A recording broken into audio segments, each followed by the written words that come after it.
반갑습니다.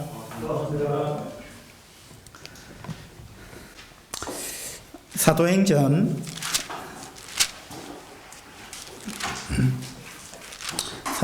6장을 함께 보도록 하겠습니다.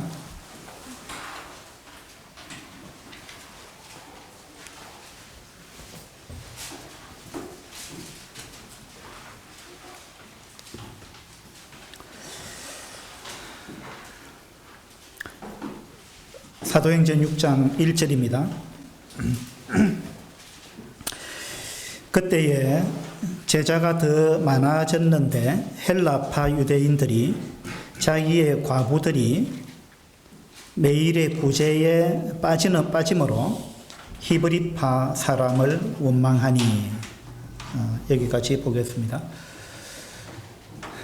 지금 사도행전 6장까지 왔는데 사도행전 2장에서 그 성령이 임하심으로 인해 가지고 이제 교회가 탄생했습니다. 그리고 이제 이 교회가 어떻게 성령님의 인도하심을 받는가, 이러한 부분을 기록해 놓은 책이 사도행전입니다. 사도행전은 단어를 풀이하자면 사도행전, 이 글자를 풀이하자면 사도들의 어떤 행적을 기록한 책이다, 이런 의미가 되겠죠. 그런데 이제 사도행전에는 실제로 처음에는 베드로 이야기가 많이 나오고 이제 후반부로 가면 바울 이야기가 주를 이루고 있습니다. 그래서 12사도 중에 실제로는 두 사도 정도의 이야기죠. 그래서 이제 사도들의 행적이다, 이렇게 이야기할 수도 있습니다만은 또 이제 다른 말로 이 사도행전을 뭐라고 부른다 그랬죠? 성령행전이다, 이렇게 부르는 것이 더 합당하지 않은가, 이제 많은 학자들이 그렇게 이야기합니다. 왜냐하면은 사도들의 행적이라기보다는 초대교회 성도들이 성령님의 인도하심을 어떻게 그들이 따랐는가, 성령님께서 어떻게 교회를 통해서 일하셨는가, 이런 부분을 기록해 놓은 책이기 때문에 그래서 사도행전이라기보다는 성령행전이다, 이렇게 하는 것이 더 합당할 것 같아, 이렇게 이야기를 합니다. 또 이제 어떤 분들은 사탄행전이다 그렇게 이야기하는 사람도 있다 그랬죠. 왜냐하면은 성령님께서 역사하실 때 사탄도 가만히 있지 않습니다. 그래서 사도행전을 쭉 보면은 성령님이 어떻게 역사하셨는가라는 것을 봄과 아울러 그때 사탄은 또 어떻게 역사했는가, 이런 내용들이 많이 나와 있습니다. 그래서 사도행전 2장에 보면은 이제 처음으로 오순절에 성령이 임해가지고 제자들에게 그렇게 해서 교회가 탄생했죠. 그래서 사도행전 2장에 보면은 이제 그들이 성령의 충만함을 받았습니다. 그 성령 충만함을 받은 가운데 베드로가 성령의 인도하심에 따라서 그들에게 이제 말씀을 전하게 됩니다. 그죠? 성령을 받고 이제 그들이 굉장히 성령 충만해 있고 방언을 하고 막 이런 현상이 벌어지니까 사람들이 이게 도대체 무슨 일인가 하고 이제 모여들었습니다. 그때 베드로가 그 일을 계기로 해가지고 이 성령의 역사다 하고 이제 설교를 했는데 성령님께서 크게 역사하셔가지고 그때 한 3,000명 정도가 구원받고 이 교회에 더해졌습니다. 그래서 사도행전 2장부터 보면 이제 성령님께서 크게 역사하시는 이러한 장면을 우리가 볼 수 있고, 그 다음에 3장으로 넘어가 보면은 베드로가 성전에 들어가면서 성전 미문에 앉은 안전뱅이를 일으키는 그런 이제 놀라운 일을 또 행하게 됩니다. 또 이로 인해서 이제 사람들이 관심을 이제 보이게 되고, 그때 베드로가 또 한 번 솔로몬 행각에서 설교를 하게 되죠. 그 결과로 4장으로 넘어가 보면은 한 4,000명 정도가 또 주님을 영접하게 됩니다. 5,000명이네요. 5,000명. 그래서 이제 사도행전 2장에서 3,000명, 또 3장에서 성령 충만한 이런 모습들의 결과로 4장으로 딱 넘어가 보면 한 5,000명, 이렇게 이제 주님을 영접하는 놀라운 이런 일이 초대 예루살렘 교회에서 벌어집니다. 그리고 이제 4장으로 넘어가 보면은 지금 제 2장, 3장, 여기는 성령님께서 크게 역사하시는 이러한 장면이 나오죠. 아까 제가 뭐라 했습니까? 성령님께서 역사하시면 누가 가만히 안 있는다고요? 사탄이 가만히 있지 않습니다. 사탄도 뭔가를 하려고 하는 거죠. 그래서 이제 4장으로 딱 넘어가 보면은 사탄이 유대 종교 지도자들을 이제 충동하고 그들에게 시기심을 불러일으키고 이렇게 해가지고 조종을 하게 되죠. 그래서 유대 종교 지도자들에 의해 가지고 사도들이 잡히게 됩니다. 그래서 이제 핍박을 받게 되죠. 사탄이 드디어 이제 일하기 시작합니다. 그래서 이제 교회가 많은 핍박을 받습니다. 그러면 이제 핍박을 받으면은 교회가 본연의 임무를 이제 잃어버리고 그 교회가 그걸로 끝나버리느냐? 절대 그렇지 않죠. 성령님께서 강하게 역사하시고 사단이 또 막 그 방해를 합니다. 그러면 또 성령님께서 또 역사를 하시죠. 이때 이제 교회가 어떻게 누구 말을 듣느냐 이게 중요합니다. 그죠? 양쪽에서 막 이렇게 역사를 하는데 교회는 이제 가운데서 누구를 따를 거냐? 내가 성령님의 음성을 따를 거냐? 안 그러면 사탄이 충동질하는 이쪽을 따라갈 거냐? 이건 이제 누가 결정하느냐 하면 이건 우리가 결정하는 겁니다. 그런데 이제 초대교회, 이 예루살렘 교회는요, 양쪽에서 이제 사탄도 크게 역사하고, 하나님 성령님도 크게 역사하고, 사탄도 막 이제 핍박을 가하고 막 역사를 하죠. 이제 이런 가운데서 초대 예루살렘 교회는 어떻게 했느냐 하면은요, 성령님께 순종했습니다. 그래서 이제 그런 핍박 가운데서도 한 마음과 한 뜻이 되어가지고, 4장에 보면 그렇게 나오죠. 한 마음과 한 뜻이 되어가지고 물건을 서로 통용하고 자기 재물을 조금이라도 자기 것이라 하는 이가 하나도 없더라 이랬습니다. 그리고 이제 밭도 팔고 집도 팔고 이래가지고 성도들을 섬기고 이런 그 성령님께서 그렇게 이제 감동을 주시니까 성도들이 예루살렘 교회 성도들이 그 성령님의 감동에 따라갔다는 것입니다. 그래서 사탄이 핍박을 해도 이 핍박이 이제 잘 먹히지가 않는 거예요. 핍박을 하면 할수록 더 성령 충만해지니까. 그죠? 이런 이제 놀라운 일이 4장에서 벌어졌는데, 그 다음에 이제 5장으로 넘어가 보면, 이 사탄이 이제 조금 작전을 바꾸죠. 그래서 어떻게 하느냐 하면, 물리적인 핍박만 가해가지고는 안 되겠다. 그렇게 해가지고, 어떻게 하느냐 하면은, 성도들 중에 두 사람의 마음에 탐심을 이제 심게 되는 것입니다. 아나니아와 삽비라죠. 그렇게 해서 아나니아와 삽비라가 이 탐심에 이제 젖어들었습니다. 다시 말해서 이 성령이 크게 역사하고 있고 사탄도 역사하는데, 근데 대부분의 성도들은 성령의 역사를 따라갔는데, 그 중에 이제 아나니아와 삽비라가 사탄의 말을 이제 슬쩍 듣기 시작한다 이 말입니다. 예.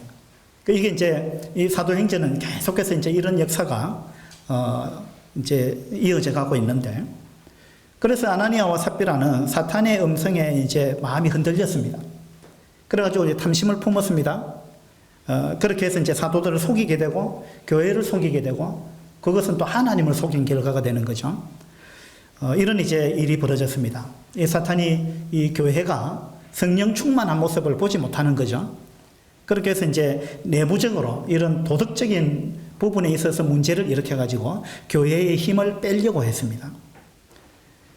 그때 이제 베드로에 의해서 이제 징계를 받게 되고 아나니아와 삽비라가 징계를 받게 되고 또 사도들이 많은 이제 표적을 일으키고 이런 걸로 인해 가지고 그래가지고 많은 무리들이 또다시 주님께 나오게 됩니다. 그래서 이제 계속해서 양쪽 다 역사하는데 성령이 이기는 이런 부분을 이제 보여주고 있죠. 그러니까 사탄이 또 어떻게 했습니까? 5장에 이 사도들을 또다시 오게 이제 잡아 가두었습니다. 물론 사탄이 직접 하는 건 아닙니다만은 사탄이 다른 사람들을 통해서 이렇게 일하는 거죠. 그렇게 해서 이 사도들이 또다시 오게 갇혔습니다. 그때 하나님은 또 어떻게 하셨습니까? 천사를 보내가지고 그 옥문을 열어주고 또 이제 두려워하지 말고 말씀을 백성들한테 다 전하라 이렇게 이야기하죠. 그렇게 해서 사도들이 전혀 두려워하지 않고 전도하기를 그치지 않는 이러한 모습이 5장 끝에 이렇게 나옵니다. 이제 이런 그 흐름 속에서 우리가 이제 6장을 또 이해를 해야 됩니다. 그 6장에 오니까 사탄이 또 다른 작전을 폈습니다. 이번엔 어떤 작전을 폈느냐 하면,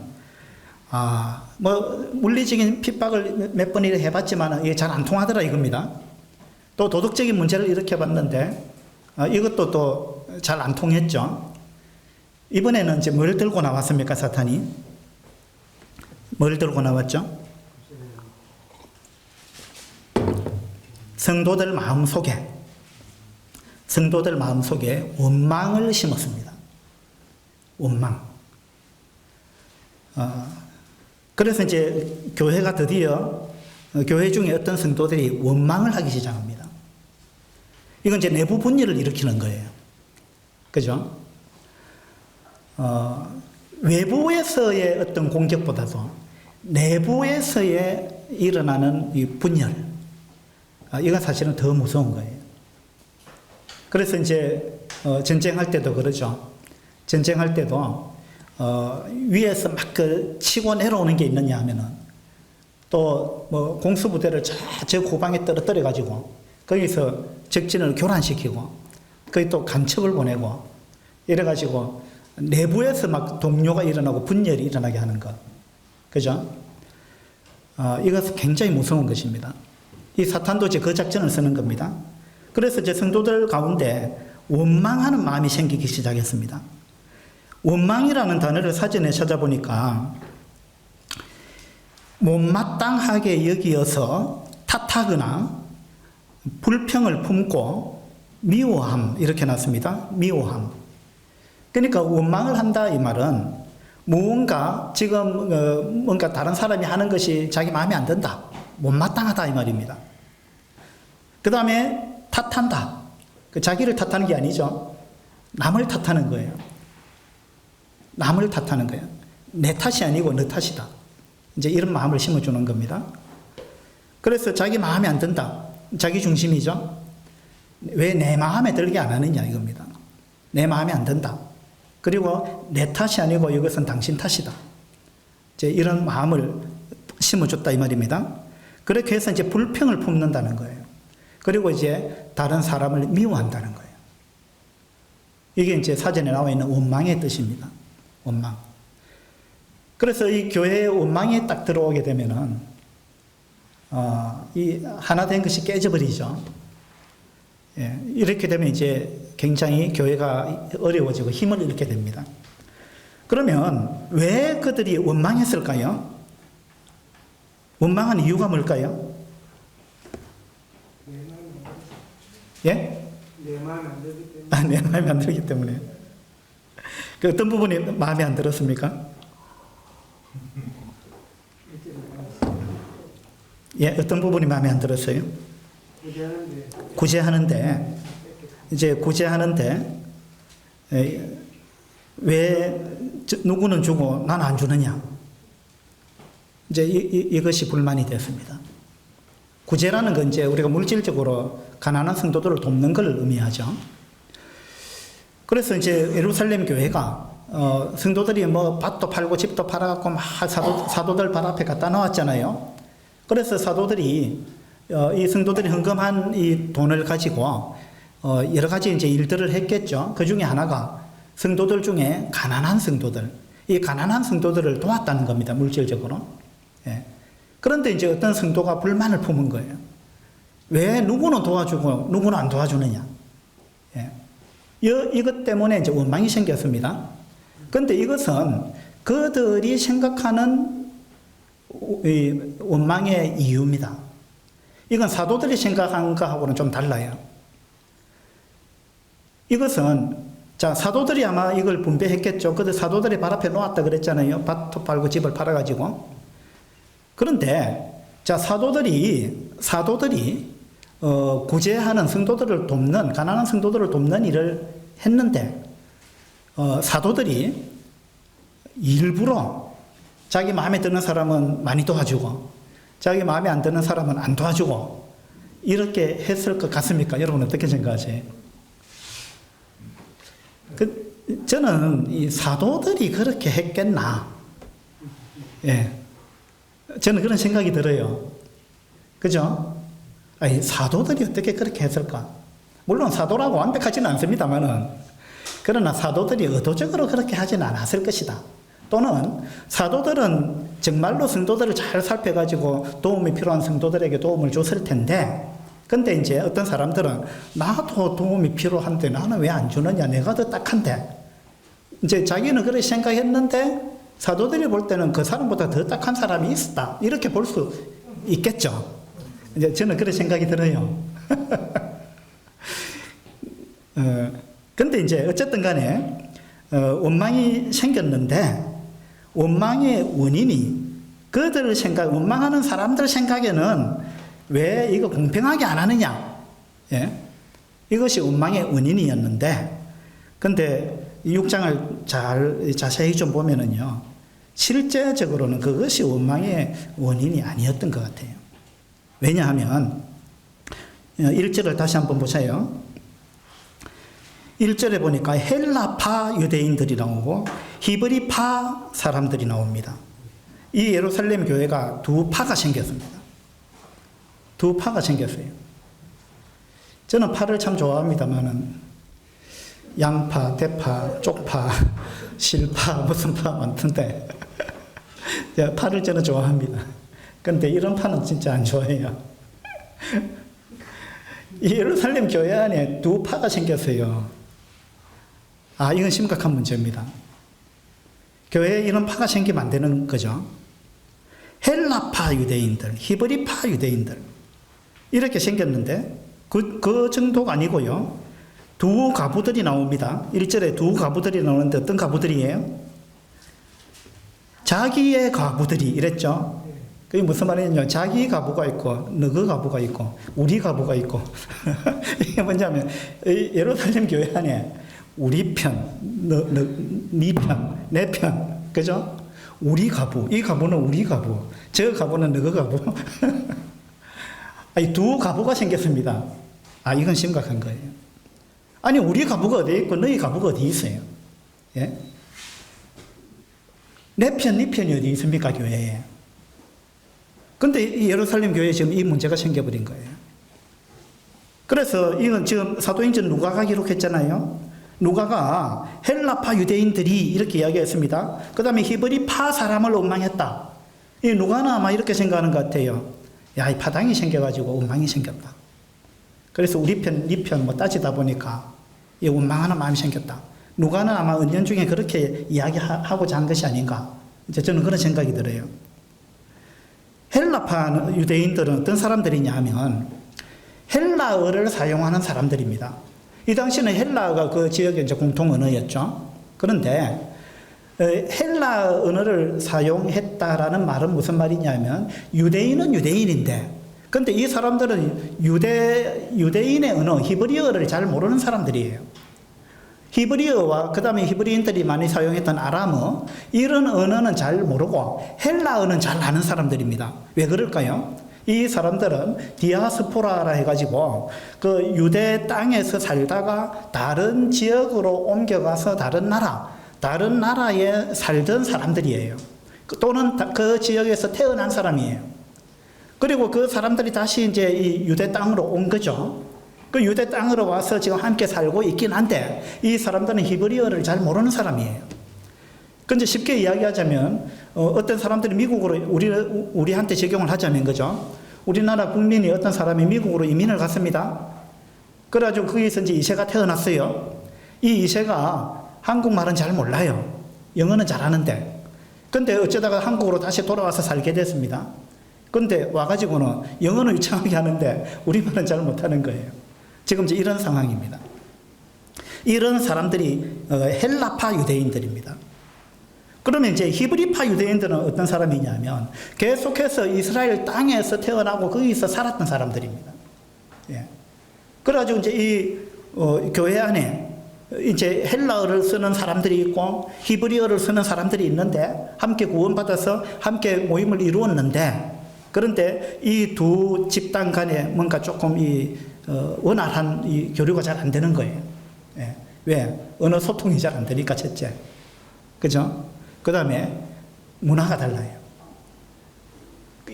히브리 땅에서 계속 살았던 사람들은 이제 그들의 문화 가운데 있는데, 다른 나라에서 살다가 온 사람들은 그 다른 나라 문화에 익숙하다는 거예요. 그죠?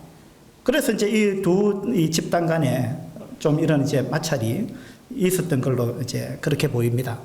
근데 이제 헬라파 사람, 유대인들 어떻게 이야기하겠어요? 어떻게 생각하겠습니까? 히브리파 유대인들 보면서, 저 사람들 고리타분하다. 예. 너무 보수적이다. 우리처럼 해외물을 좀 안 먹어봐서 저 사람들 답답하다 모른다. 예. 우리는 아주 좀 개방적이고, 신식이고, 우리는 좀 깨어있는 사람이고, 이렇게 생각하기 쉽습니다. 근데 히브리파 사람들은 또 어떻게 생각했겠어요? 저 사람들은 정통이 아니다, 정통. 정통 히브리인이라 할 수가 없다. 예, 우리가 정통이다. 봐라, 12사도도 봐라. 다 히브리파잖아. 뭐, 이렇게 생각할 수 있는 거예요. 그죠? 그래서 어쨌든 간에 교회 안에 이런 이제 파당이 생겼다는 거. 이게 이제 심각한 문제입니다. 이런, 교회 안에 어떤 이런 파당이 생기는 거 우리는 굉장히 조심해야 되고 이걸, 방지해야 되는 거예요.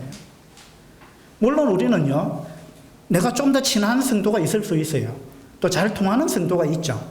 그 다음에 시간이 많아서 함께 하기가 쉬운 성도가 있습니다. 예. 그렇지만, 그렇게 어떤, 울타리를 치고는 이것만큼은 우리, 또 저쪽은 너거. 그래가지고, 우리 편, 너거 편. 이런 식으로 되면은 아주 교회가 심각해집니다. 예. 또 이제 어떤 교회는 형제들, 형제파, 자매파.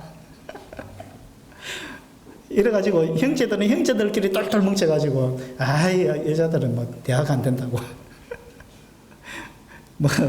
여자들은 이기적이다, 속이 좁다. 이렇게 생각하고, 괜히 여자들을 좀 무시하거나, 배타하거나, 이런 게 있을 수 있습니다. 또 여자들도 마찬가지입니다. 여자들은 또 남자들은 이기적이다, 어린애다. 남자들은 여자들이 이기적이다. 서로 그러는 겁니다.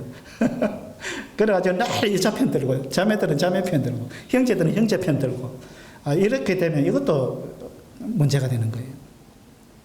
그래서 우리가 편이 나뉘지 않도록, 내 편, 네 편, 편이 나뉘지 않도록 하는 거, 이건 굉장히 중요한 부분입니다. 우리가 서로 이런 부분을 굉장히 조심해야 되는 거죠. 예. 또 이제 누가는 아마 이 파당이 참 문제다 이렇게 생각해서 이렇게 기록한 것 같아요, 1절에.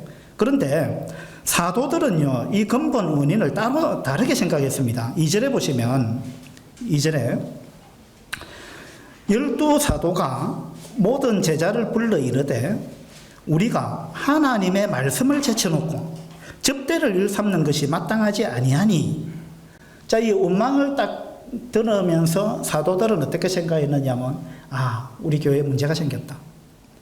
근데 그 문제가 어디에서 발단이 됐느냐, 이 부분을 생각했습니다. 생각했을 때 이 사도들의 생각은 뭐였느냐 하면요, 우리가 하나님의 말씀을 제쳐놨다. 하나님의 말씀을 제쳐놓고 접대를 일삼았다. 우리가, 사도들이. 여기에서부터 문제가 출발했다 라고 사도들은 판단했습니다. 그러면 사도들이 왜 말씀을 제쳐놨을까요? 말씀을 제쳐놨다, 이 말은 말씀을 등한히 했다, 소홀히 했다, 말씀을 연구하고 말씀을 계속해서 말씀을 전하고 이렇게 해야 되는데, 말씀 사역을 해야 되는데 사도들이 그걸 제대로 못했다 이 말입니다. 왜 그랬을까요? 예, 다른 일이 너무 많아가지고, 너무 바빠가지고. 이 사도들이 너무 바빴어요. 너무 바쁘다 보니까 우선순위에 문제가 생겨버렸습니다. 그래서 사도들은 이 하나님의 말씀, 교회는요, 하나님의 말씀이 없으면 교회가 아니에요. 말씀, 그죠? 이 기독교는 말씀의 종교예요. 그래서 말씀이 힘있게 역사해야 되고 말씀이 살아있어야 됩니다. 그것이 이제 교회의 여러 기능 중에 아주 중요한 기능이죠. 그런데 이 사도들이 너무 바빴습니다. 너무 바빠가지고 말씀을 제쳐놓고 여기에서부터 문제가 발생했다라는 것을 사도들은 생각했습니다. 바쁜 것이 좋은 겁니까? 나쁜 겁니까? 한편은 좋고 예, 한편으로는 좋고 한편으로는 또 상당히 위험한 겁니다. 예.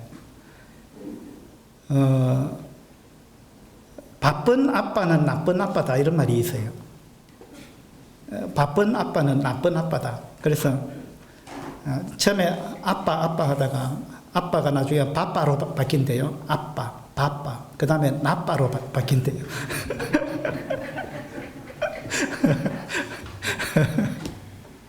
그래서 아빠가 너무 바빠가지고 자식들하고 대화할 시간도 없고 함께 밥 먹을 시간도 없고 막 이래 되면은 그 나쁜 아빠가 되는 겁니다.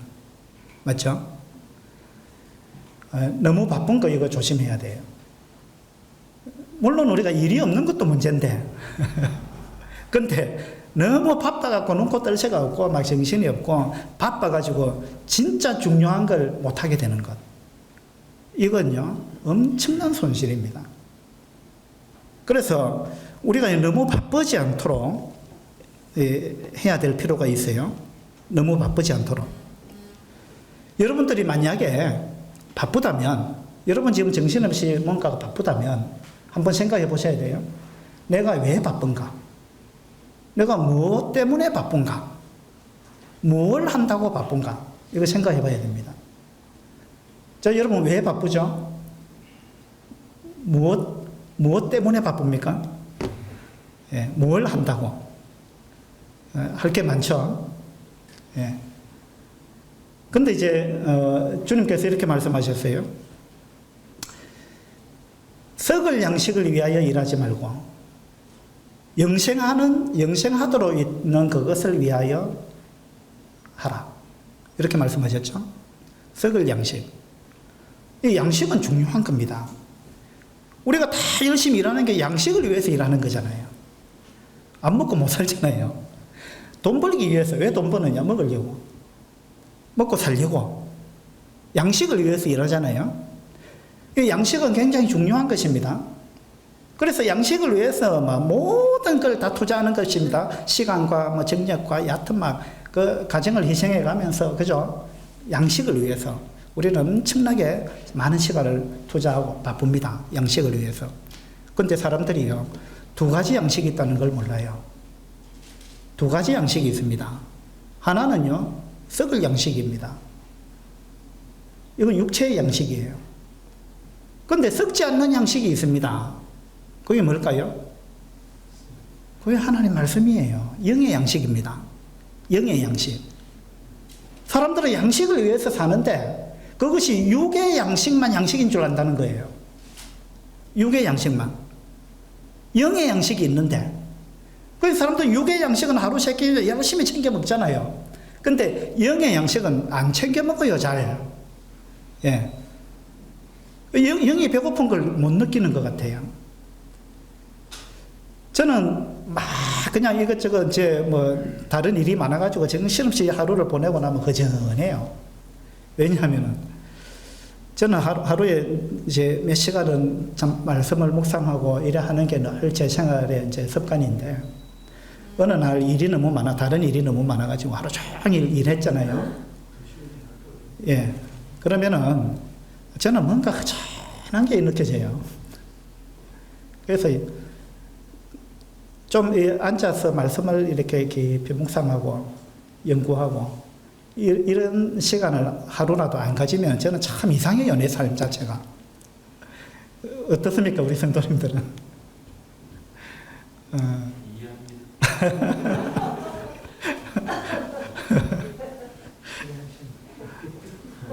어쨌든 간에 두 가지 양식이 있습니다. 영의 양식이 있고 육의 양식이 있어요.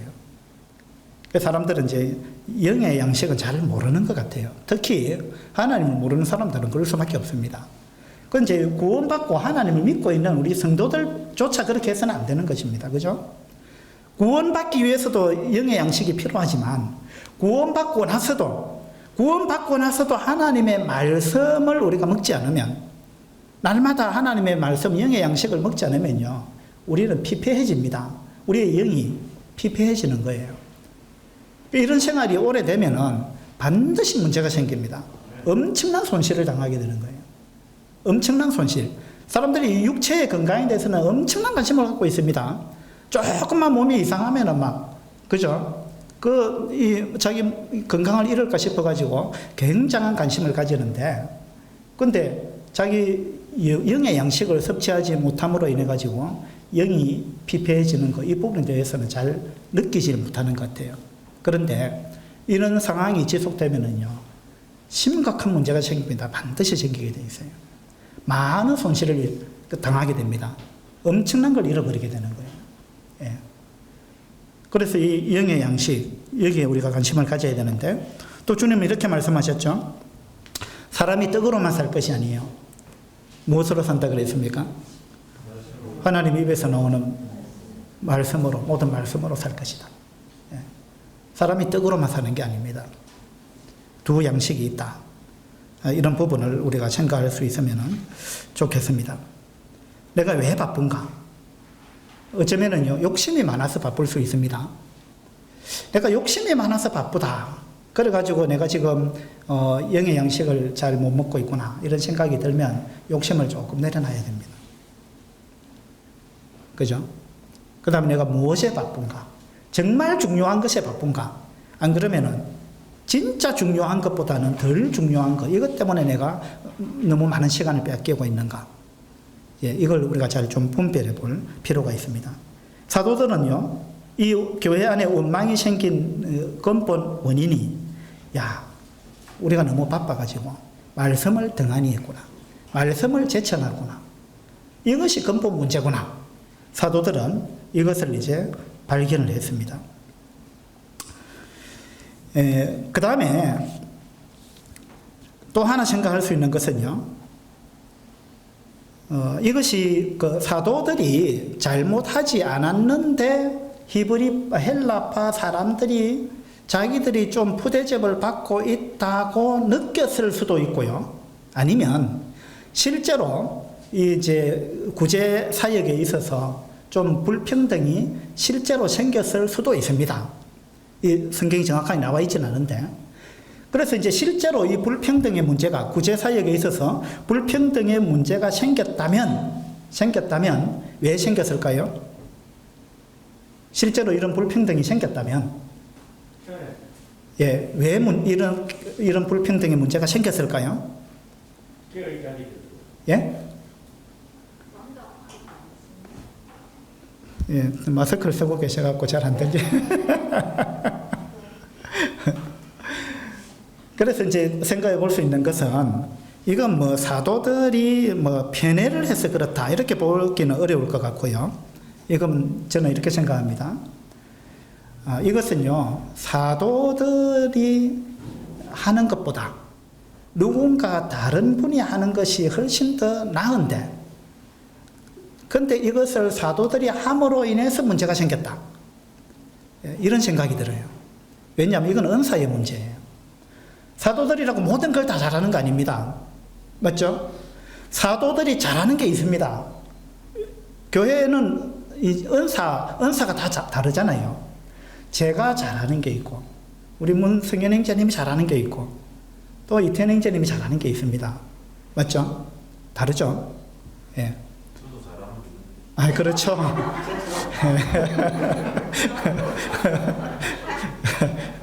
맞습니다. 인정합니다. 우리가 다 말씀해 주세요. 다 잘하는 게 있습니다. 다 잘하는 게 있을 뿐만 아니라 다 못하는 게 있어요. 맞아요. 나도 못하는 게 있단 말입니다. 그죠? 내가 뭘 인테리어를 또 내가 다 하려고 하면은 우리 문성인 행제님이나 이용진 행제님 화냅니다. 요즘 정철 영어를 제가 열심히 듣고 있는데, 정철 영어 요한복음에 들어보니까 이 정철 이분이 관계대명사에 대해서 자주 이제 이야기를 하던데, 관계대명사 뭐 who, which, 뭐 that, 뭐 여러 가지 있잖아요. 근데 이분이 계속해서 이제 예를 들면서 설명하는 게 뭐냐면 This is the man. 이 사람이 바로 그 사람입니다. Who loves me. 나를 사랑하는 바로 그 사람입니다. 뭐 이렇게 하면서 이제 This is the man 하면서 이 사람이 누구냐 설명할 때 who 이렇게 나오거든요. 관계대명사잖아요. 그래서 사람일 때는 who 이렇게 이제 관계대명사를 who를 쓴다 이겁니다. 근데 사람이 아닌 다른 것에는 관계대명사를 who를 쓰면 안 된다. 예를 들면 this is the dog 이러면 이게 그 개다. 어떤 개냐? Who followed me 나를 따라왔던 그 개다. 뭐 이렇게 해서 그게 관계대명사를 who로 쓰면 안 된다 이 말이에요. 위치를 써야 되는데 이제 관계대명사 설명하면서 근데 사람이 아닌데 거기다 개한테 who를 쓰면은 개가 화를 낸다. 정철 선생이 자주 하는 말이에요. 그러면 개가 화를 낸다. 왜 화를 내느냐면 내가 사람이 아닌데 왜 who를 갖다 붙이느냐. 내가 사람이가. 그러면서 개가 화를 낸다. 그런 이야기를 자주 합니다. 내가 인테리어 다 하려고 하면요 화낼 사람 몇 사람이 있어요. 내가 부엌에 들어가서 막 음식 내가 다 하겠다 이러면은 우리 김정양 자매님 뭐 화낼 거예요. 그렇죠? 그러니까 이거 다 우리 은사가 다르다는 거예요. 은사가. 근데 사도들이 구제하는 일을 했다 이 말입니다. 물론 해도 되죠. 해도 되는데 근데 사도들이 더 잘하는 일이 있다 이 말입니다. 하나님께 사도들한테 우선적으로 맡긴 일이 있다는 거예요. 우선적으로. 그런데 남들이 누군가가 이 구제 사역에 대해서는 더 잘하는 사람이 분명히 있는데 예루살렘 교회 성도가 몇 명입니까 지금? 성도가 많잖아요. 그래서 이런 분야에 대해서는 더 잘하는 사람이 있습니다. 있는데 이걸 지금 사도들이 했단 말입니다. 사도들이 말씀 전에 뭐 표적도 행해, 그죠? 신방을 해, 뭐 전도도 해, 설교도 해야 되죠. 구제도 해야 되죠. 뭐 온갖 것 다 해야 되는 거예요. 예. 그러니까 이런 문제가 생길 수밖에 없는 거예요. 첫 번째 너무 바빴어. 바쁘니까 뭘 좀 빠뜨릴 수밖에 없는 거예요. 바쁘니까. 두 번째, 그거는 자기 일이 아닌데, 자기가 잘하는 일이 아닌데, 자기가 더 잘하는 일이 있는데, 지금 이거에 빠져가지고 정말 자기가 해야 될 일을 지금 제쳐놓고 있다 이 말입니다. 그러니까 이게 이제 문제가 생겼어요. 자기가 더 잘하는 일이 아닌데 그 일을 하다 보니까 거기에 어떤 문제가 생긴 거예요. 그래서 거기에 뭔가 미흡한 일이 생겨버린 거예요. 의도적으로 한 건 아니죠. 이거 제가 볼 때 절대 의도적으로 한 것 같지는 않아요. 1절에 보니까 자기의 과부들이 매일의 구제에 빠짐으로 이랬는데 여기 빠짐으로라는 단어를 생각해 보면 일부러 뺐다 이런 의미는 아닌 것 같아요. 그죠? 그래서 이제 이것은 실수로, 단순 실수로 너무 바쁘니까 그리고 또 자기 은사가 아니니까 그 뭔가 실수로 누군가가 빠졌다 이 말입니다. 빠졌다. 예. 그런 거죠. 그래서 이 누가는 이 파당이 생긴 것이 문제다. 이렇게 아마 본 것 같고 사도들은 첫 번째는 말씀을 제쳐놓은 것이 문제다. 말씀이 살아있으면은요. 그리고 말씀이 크게 역사하면 원망이 없습니다. 여러분 마음속에 말씀이 충만하면 원망이 없어요. 예. 말씀이 충만하지 않으니까 원망이 생깁니다. 그래서 사도들은 첫 번째, 이거 말씀이 부족해서 그렇다. 말씀을 제쳐놔서 그렇다. 두 번째, 이거는 내 전공이 아닌데 내가 하니까 문제가 생겼다. 제가 인테리어 하면은 깔끔하게 안 나온단 말입니다. 제가 일부러 그래 하는 게 아니에요.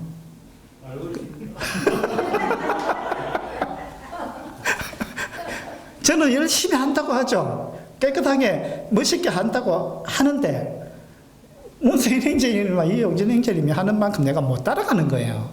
왜? 그건 내 은사가 아니거든요. 그래 그걸 갖고 나를 원망하면 안 되잖아요. 그걸 가지고 왜 이렇게밖에 못하느냐. 그럼 잘하는 사람이 해야지. 안 그래요? 그래서 이제 저는 기회를 주잖아요. 제가 다 하려고 하는 게 아니고.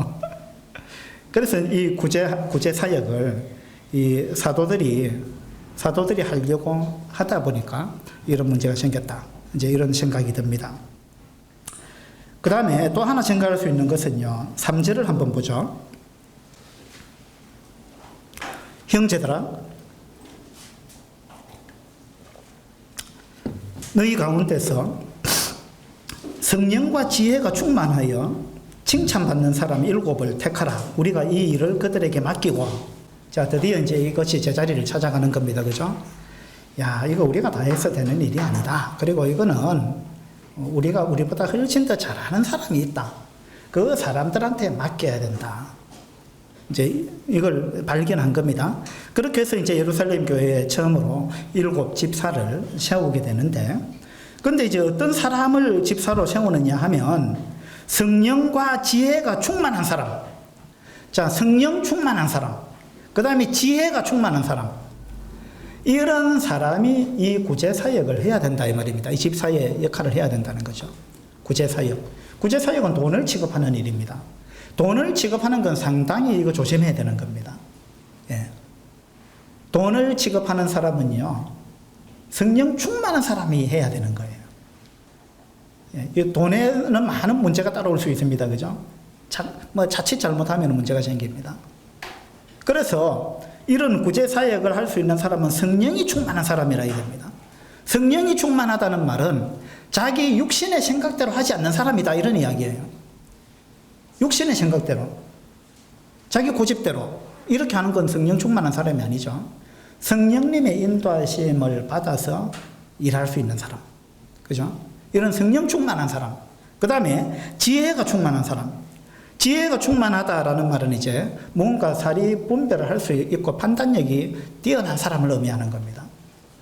그래서 뭔가가 분별력이 있는 사람이 해야 된다는 거예요. 그래서 성령이 충만하고 지혜가 충만한 사람이 이제 이 일을, 구제사역을 하면은 이 문제가 안 생긴다 이런 이야기죠. 그래서 교회에 원망이 생긴다는 말은요, 우리가, 누군가가 또는 우리 모두가 성령 충만하지 않기 때문에 원망이 생기는 겁니다. 성령 충만하지 않은 사람이 일을 하기 때문에 문제가 생기고, 성령 충만하지 아니한 사람이 섬김을 받으니까 문제가 생기는 거예요. 양쪽 다. 그래서 섬김을 받는 사람이 성령 충만하면 일하는 사람이 좀 못해도 원망 안 합니다. 맞죠? 그 다음에 섬기는 사람이 성령 충만한 가운데 섬기면 얼마나 잘하겠어요? 그러니까 원망거리가 안 생기겠죠. 그러니까 양쪽 다 성령 충만해야 된다 이 말입니다. 그 중에 한쪽만 성령 충만해도 별 문제가 없는데, 근데 양쪽 다 성령 충만하지 않으면 이건 이제 완전히 그냥 교회가 막 원망투성이가 되겠죠. 예. 그래서 원망이 안 생기려면은요, 우리가 첫 번째 성령 충만해야 됩니다. 성령 충만은 또 말씀 충만입니다. 그렇죠? 그래서 우리가 성령 충만해야 되고 지혜가 충만한 사람이 우리가 돼야 되는 거죠. 그래서 성령과 지혜가 충만하여 그 다음에 뭐라 그랬습니까? 칭찬받는 사람, 칭찬받는 사람을 7사람을 택하라 이랬습니다. 이것은요, 집사의 자격인데, 물론 디모데전서 3장에 집사의 자격이 더 많이 나옵니다만은, 이걸 이제 요약하자면 이런 거죠. 성령이 충만하고, 이 집사가 아무나 집사 되는 거 아닙니다. 일반 교회에서는 뭐 자기도 모르는 사이에 뭐 집사로 임명이 돼 있더라, 이런 사람도 있다던데, 예. 뭐 교회 1년, 2년 나온다고 집사 시켜줘, 이런 거 아니죠. 인격이 갖추어져야 되는 거예요. 집사의 자격이 굉장히 수준이 높습니다. 예. 성령이 충만해야 되고 지혜가 충만해가지고 그 다음에 칭찬받는 사람이 돼야 됩니다. 칭찬받는다 이 말은 뭐냐면 다른 사람들로부터 인정을 받았다 이 말입니다. 인정받는 사람. 이런 사람들이 이제 집사의 자격을 갖춘 사람인데, 그런데 이것은 그러면 집사만 뭐 이렇게 하면 되겠네. 집사나 장로들 이런 사람들은 이래 하면 되고 우리는 뭐 성령 충만 안 해도 되겠네. 그건 아니죠. 이건 우리 모두의 목표가 돼야 되는 겁니다. 우리 교회 모든 성도들은요, 야, 나도 이런 사람이 되고 싶다. 나도 성령 충만한 사람, 그 다음에 지혜가 충만한 사람, 분별력이 있는 사람, 그죠? 그리고 또 칭찬받는 사람, 성도들로부터 내가 칭찬받는 사람, 또 외인들로부터도 칭찬을 받아야 되죠. 그래서 이런 사람이 되어야 되겠다라는 목표를 우리가 세울 필요가 있는 겁니다. 우리 교회 성도들 다 모두가 이렇게 되기를 저는 원합니다. 성령 충만한 사람, 지혜가 충만한 사람, 그리고 칭찬받는 사람. 예. 기도 제목이 되지 말고 기도하는 사람이 되라 이러는 말을 누가 하던데.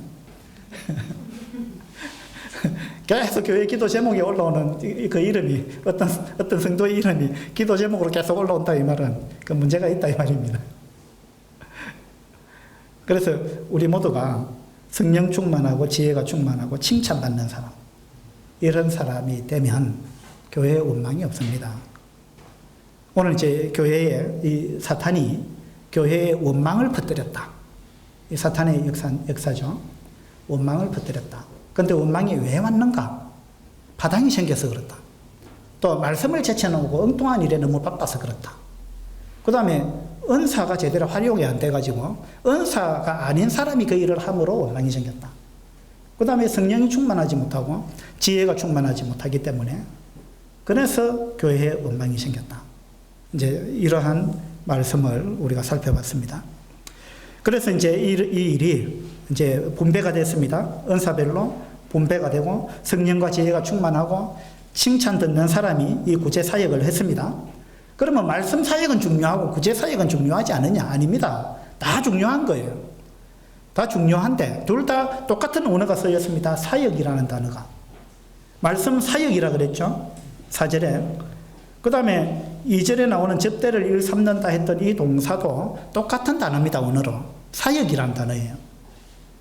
디아코노스라는 헬라어인데 여기서 집사라는 단어 디콘이 나온 거예요. 그래서 똑같은 사역입니다. 사역. 다 중요한 거예요. 다 중요한데 은사별로 하는 것이 이제 필요하다 이런 이야기죠. 그래서 이제 은사별로 이제 일이 진행이 되었습니다. 그 결과 어떻게 되었느냐? 7절을 보죠. 7절에 하나님의 말씀이 점점 왕성하여 이제 하나님의 말씀이 왕성해졌습니다. 그전에는 바빠가지고 말씀을 제쳐놨는데 이제 말씀이 제자리를 찾았습니다. 하나님의 말씀이 점점 왕성하여 예루살렘에 있는 제자의 수가 더 심히 많아지고 허다한 제사장의 무리도 이 도에 복종하니라. 드디어 이제 교회가 제자리를 찾았습니다. 말씀이 왕성해졌습니다. 어떻게 해서 왕성해졌습니까?